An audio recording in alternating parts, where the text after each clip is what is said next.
ይህንን ሳታውቁ ሎሚን የምትጠቀሙ ከሆነ የጥቅሙ ብቻ ሳይሆን የጉዳቱም ገፈት ቀማሽ መሆናቸውን ከግምት ውስጥ አስገቡት። ከዚህ በኋላ የምነግራችሁ የሎሚ ጥቅሞችና አጠቃቀሙን ባለማወቅ ሊያመጣብን የሚችለውን ተጓዳኝ ችግር ነው። እስከ ቪዲዮ ፍጻሜ አብራችን ቆዩ። ይህንን ቪዲዮ ላይክ በማድረግ ጀምሩ። እንግዲህ ሎሚን በባዶ ሆድ ለብ ባለ ውሃ መጠቀም የሚያመጣቸው ጥቅሞች ምንድነው? በመጀመሪያ ደረጃ ሎሚ በውስጡ ሲትሪክ አሲድን የተሞላ ነው። በጨጓራችን ውስጥ ያለውን የሃይድሮክሎሪክ አሲድ ምርትን ይጨምራል ማለት ነው። እና ይህ ደግሞ የምግብ መፈጨትን ሂደት የሚቆጣጠሩትን ፔፕሲን የተባሉትን ኢንዛይሞችን ስራ ያፋጥናል ማለት ነው። እና የነዚህ ኢንዛይሞች ስራ መፋጠን ውጤት ምን ሊሆን ይችላል ልትሉ ትችላላችሁና የዛ ውጤት ምንድነው?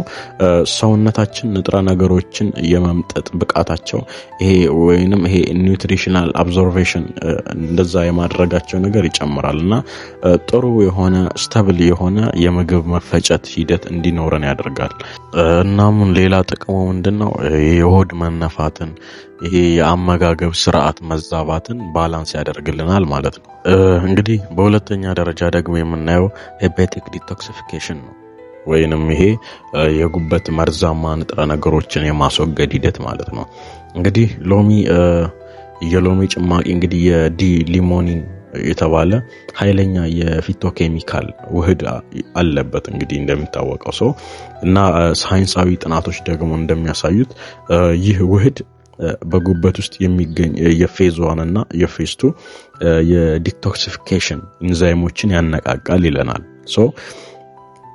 ጉበት በሰውነታችን ውስጥ ያሉ መርዛማ ጋዞችንና ስብ የሚያሟሙ ቆሻሻን በቀላል ሰብሮ ከሰውነታችን እንዲያስወግድ ያግዘዋል ማለት ነው።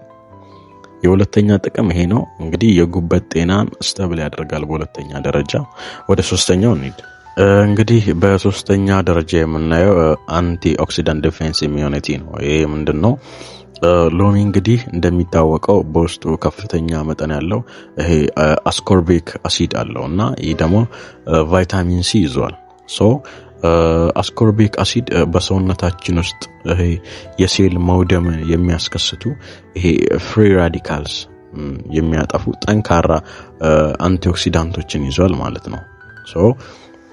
እንግዲህ የዚህ ነገር ውጤት ምን ሊሆን ይችላል ብትሉኝ የመጀመሪያው ምንድነው? በሽታ የመከላከል አቅምን ኢሚዩኒቲ ሪስፖንስ ከማጠናከርም በላይ የቆዳ ሴሎች ኮላጅ የማምረት ብቃታቸው የቆዳ የመለጠጥ ባህሪን ይጠብቃል ማለት ነው። እና ሎሚ መጠቀም ከአመጋገብ ስርዓት በዘለለ እንግዲህ ለውስጥ ደዌ ጭምር ይጠቅማል። ለጉበት ጤና የተለያዩ የጸረ ኦክሳይድ ጥበቃ ያደርጋል ማለት ነው። ስለዚህ ሎሚ መጠቀም በጣም ጥሩ ነው። ግን ከዚህ በኋላ የምነግራችሁ ነገሮች ማወቅ አለባችሁ። እነዚህ የምነግራችሁ ነገሮች አውቃችሁ አንዳንድ የምታደርጓቸው ጥንቃቄዎች አሉ። እስቲ ወደ እነዛ ነገሮች ደግሞ እንለፍ። እንግዲህ ከጉዳቶች ውስጥ እንደመጀመሪያ የምናየው ምንድነው? እንግዲህ የጥርስ ዲሚነራላይዜሽን ነው። ምንድነው? እንግዲህ ሎሚ እንደሚታወቀው ዝቅተኛ ፒኤች ያለው ነው። ስለዚህ እንግዲህ የጥርስ ውጫዊ ሽፋን የሚያቀልጥ ካልሲየም ፎስፌት እንዲሟሟ ሊያደርግ ይችላል ማለት ነው። ስለዚህ አፋችንን በንጹህ ውሃ ሎሚ ከተጠቀምን በኋላ ወዲያውኑ መጎጥመጥ አለብን። ያንን ካላደረግን የጥርሳችንን የውጭኛውን ክፍል በጣም እየጎዳ ይሄዳል። ሜቢ የጊዜ ጉዳይ ሊሆን ይችላል እንጂ ጥርሳችን ላይ ትልቅ ጫና ነው ያደርገው። አይታችሁ ከሆነ አንዳንድ ጊዜ የሆነ ቡራቡሬ ጥርስ ይሆናል። ጥርስ ወጥ የሆነ ነጭ ከለር አይዝም። ይሄ ምንድነው? የጥርስ የውጭኛው መስታወት ሲጎዳ ነው ማለት ነው። ስለዚህ ምንድነው ማድረግ ያለባችሁ? ሎሚ ከጠጣችሁ በኋላ ወዲያውኑ አፋችሁን ማጽዳት ማለት ነው። ይህን ካደረጋችሁ ከጉዳቱ ይልቅ የሎሚን ጥቅሙን ብቻ ይዛችሁ የመሄድ ፕሮባቢሊቲያችሁ ከፍተኛ ይሆናል ማለት ነው። እስቲ ወደ ቀጣዩ ደግሞ እንለፍ። እንግዲህ በመጨረሻ ደረጃ ሊያደርስ የሚችለው ጉዳት ምንድነው? እንግዲህ የሰው ጨጓራ ቀድሞ ቁስለት ካለው ወይንም ይሄ የቃጠሎ ወይንም ይሄ አሲድ የመውጣት ነገር ካለ እንደዚህ አይነት ችግሮች ካሉ የውስጠኛው ይሄ የጨጓራችን ክፍል እየቆሰለ ወይንም እየሳሳ ነው ማለት ነው። ከሁለት አንዱ ችግር ላይ ነው ያለው፣ ወይ በመሳሳት ላይ ነው ያ ነገር አልፎ ሄዶ ከሆነ ደግሞ በቁስለት ላይ ነው እና ትልቅ ችግር የሚፈጠረው እዚህ ጋር ነው ማለት ነው። እና ምንድነው ሆድ ባዶ በሚሆንበት ጊዜ የሚፈጭ ምግብ የለም ማለት ነው። እና በዚህ ሰዓት የሎሚ አሲድ በቀጥታ ስንጠጣ ምንድነው የሚሆነው? የሎሚ አሲድ በቁስሉ ወይንም ይሄ በዛ በስስ ጨጓራ ላይ ያርፋል ማለት ነው። እስቲ አንድ ምሳሌ ልስጣችሁ። ልክ በእጃችን ላይ የሆነ ቁስል የተላጠ ነገር ኖሮ ሎሚ ወይንም አንድ ጨው ነገር ብናደርግ የሚፈጠረውን ነገር አስቡ። እና እንደዛ ያለ ቃጠሎ እንደሚፈጠር ሁሉ በጨጓራችን ውስጥ ከባድ የሆነ ችግር ይመጣል።